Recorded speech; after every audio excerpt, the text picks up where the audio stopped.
ఓం నమో వెంకటేశాయ. జాతకం అనేటువంటిది ఒక మనిషికి సంబంధించినటువంటి జాతకాన్ని తలరాతని బ్రహ్మ రాస్తాడు. మరి బ్రహ్మ రాసినటువంటి తలరాతను మార్చుకోవచ్చా అంటే మార్చుకోవచ్చు అని చెప్పి జ్యోతిష శాస్త్రం చెబుతూ ఉంది.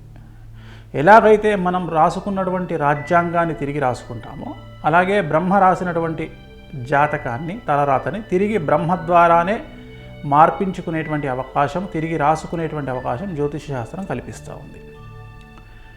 ఈ మధ్యకాలంలో నేను చెప్పినటువంటి విషయాలు కనుక గమనించినట్లయితే రాజకీయంగాను, ఇటు సినిమా పరంగాను, టీవీ రంగం పరంగాను నెగిటివ్స్ ఎక్కువగా చెప్పడం జరుగుతూ ఉంది. చాలామంది విమర్శిస్తూ ఉన్నారు, ఎందుకు వేణుస్వామి నెగిటివ్గా ఎక్కువగా చెప్తూ ఉన్నారు. ముఖ్యంగా జ్యోతిష శాస్త్రం రీత్యా మాకు జ్యోతిష్కులకు ఒక నియమం ఉంది, మంచి చెప్పకున్నా పర్వాలేదు కానీ చెడు చెప్పండి అని. ఎందుకంటే చెడు చెప్పినప్పుడు ఆ చెడును ముందు జాగ్రత్తగా చెప్పడం వల్ల కొన్ని సంబంధించినటువంటి రక్షణకు సంబంధించినటువంటి విషయాలను జాగ్రత్తగా ఉంటారు చెప్పినటువంటి వాళ్ళు అనే ఉద్దేశంతో. ఉదాహరణ, ఒక వ్యక్తికి యాక్సిడెంట్ అవుతుందని చెబితే ఆ వ్యక్తి తన వాహనాన్ని నెమ్మదిగా నడిపేటువంటి ప్రయత్నం చేస్తాడు, జాగ్రత్తగా ఉంటాడు. అంతేగాని దీంట్లో భయపెట్టడం అనేటువంటిది లేదు.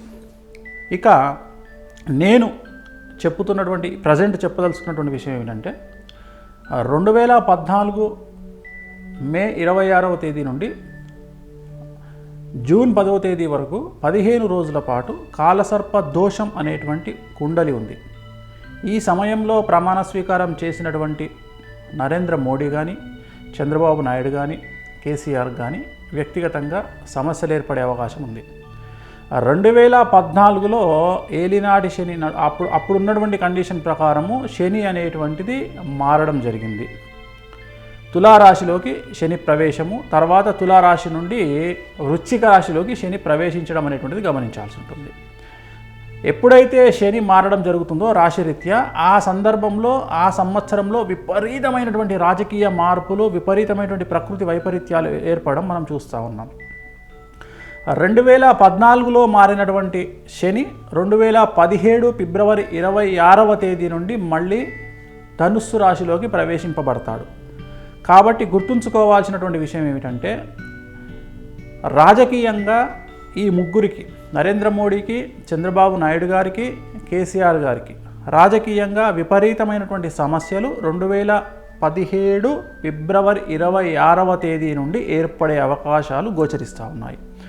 శని ధనుస్సు రాశిలోకి ప్రవేశించగానే వీరికి సంబంధించినంత వరకు చాలా ఇబ్బందికరమైనటువంటి వాతావరణం ఏర్పడే అవకాశం ఉంది.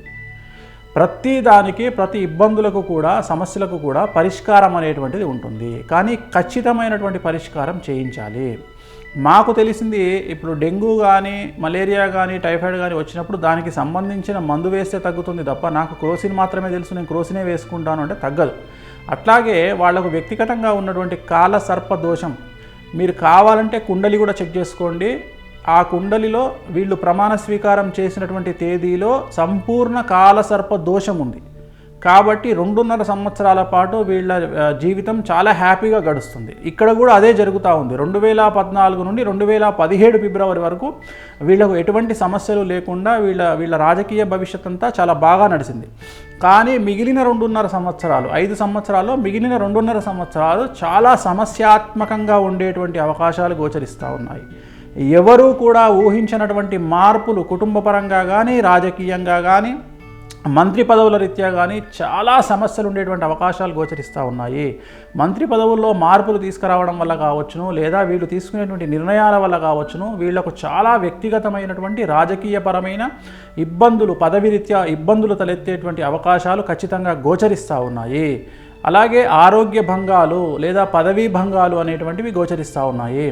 ఏలినాటి శని ప్రభావం అంటే వీళ్లకు ఏలినాటి శని ఉన్నది అని కాదు నేను చెప్పబోయేది. శని మారుతున్నప్పుడు ఈ రాశులకు సంబంధించినంత వరకు సమస్యలు ఏర్పడతాయి. వృశ్చిక రాశి నుండి ధనుస్సు రాశిలోకి శని ఎప్పుడైతే ప్రవేశిస్తాడో ఆటోమేటిక్గా వీళ్ళ జాతకంలో నరేంద్ర మోడీ గారు, కేసీఆర్ గారు, చంద్రబాబు నాయుడు గారు ఈ ముగ్గురి జాతకంలో విశేషమైనటువంటి మార్పులు కనిపిస్తూ ఉన్నాయి. కాబట్టి 2017 సంవత్సరం భారతదేశానికి సంబంధించి, 2 తెలుగు రాష్ట్రాలకు సంబంధించి, అలాగే నేను చెప్పినట్టు తమిళనాడు రాష్ట్రానికి సంబంధించి చాలా తీవ్రమైనటువంటి రాజకీయ మార్పులను మనము చూడబోతా ఉన్నాము.